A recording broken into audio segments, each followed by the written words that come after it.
In the early hours of May 13th, the war in Gaza took another volatile turn. Smoke rose from a Nasser hospital in Khan Yunis. Israel says it struck a Hamas command center. Doctors say it was the hospital and at the heart of it all. Mohammed Shinwa, the shadowy successor to one of Hamas's most feared commanders as the world holds its breath for a breakthrough in hostage talks. Israel may have just pulled the trigger on the man who could have sealed the deal before continuing its assault on Gaza.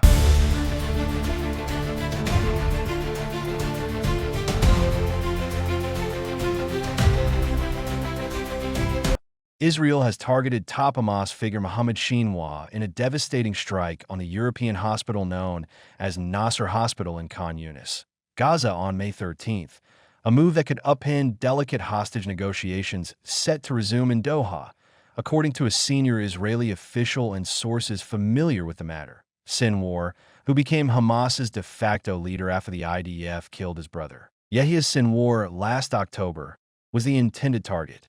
The Israel Defense Forces confirmed the strike, saying it hit a command and control center in underground infrastructure beneath the hospital, but did not name Sinwar specifically. The result? Utter chaos. Multiple airstrikes slammed the hospital yard. Dr. Salah Lakems, head of nursing, described it as a catastrophe, saying people were buried under rubble while medical teams scrambled to move patients to safety. Towering smoke and dust clouds captured on video marked one of Gaza's heaviest bombardments in recent weeks. What makes this strike even more explosive is the timing.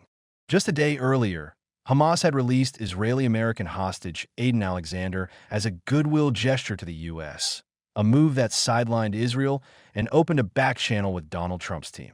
Now, with Trump's envoy Steve Witkoff in the region and fresh talks slated for Qatar, Israel may have just taken aim at the very person needed to finalize any deal.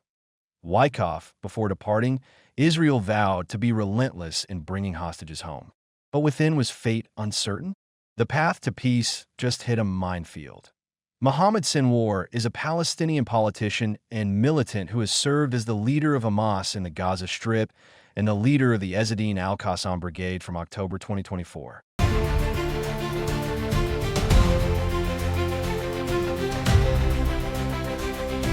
After his brother's killing in the same month, succeeding him in both roles.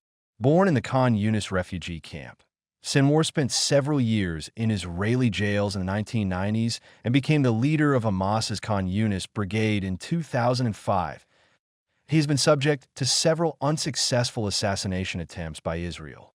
Yahya Sinwar, the elusive Hamas commander killed in Gaza, according to the Israeli military, was far more than a militant. He was the movement's iron-fisted strategist, a feared operative turned political mastermind.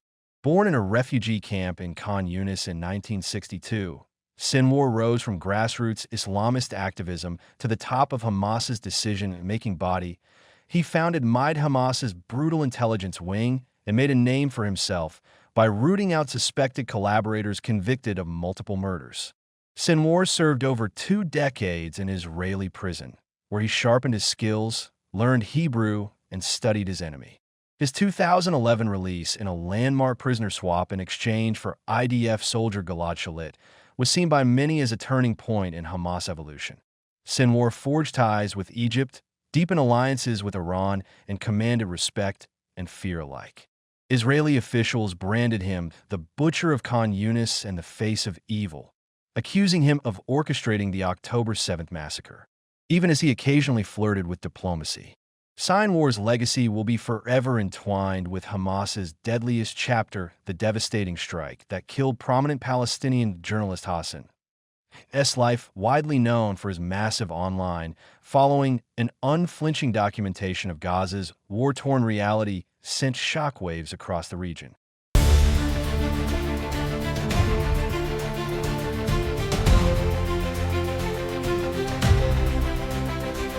As leader who was recovering from injuries sustained in a previous airstrike was one of 2 patients killed when Israeli missiles slammed into the hospital building, according to Gaza's health ministry. Several others were wounded. The strike sparked fresh outrage with medics scrambling to protect the wounded and displaced, taking shelter inside.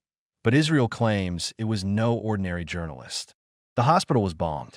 I came to the hospital not knowing whether to mourn the martyrs, treat the patients and injured, or the staff who no longer feel safe. How can I protect in my capacity as the director of this place that this is a violation of the sanctity of journalism and of our rights? The vest and helmet we wear no longer protect us, unfortunately. Every day, we bid farewell to a colleague. The most recent was Hassan. May he rest in peace. The Israeli military accused Azoulay of actively collaborating with Hamas, stating he took part in the October 7th attack that ignited the Gaza war. According to Israeli officials, Azoulay allegedly filmed and uploaded footage of looting, arson, and murder during the militant incursion into Israel, making him, they argue, a participant, not just a reporter.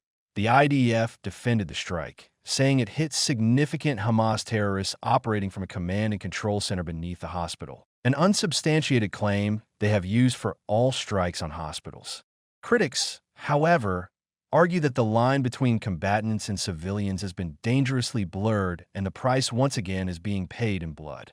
Media reports claim Israel's assault in Gaza has killed over 52,000 people, mostly civilians, and left thousands wounded. Starvation is widespread, with 1 in 5 Gazans facing famine as Israel's blockade blocks food and aid occupation expands, displacing millions of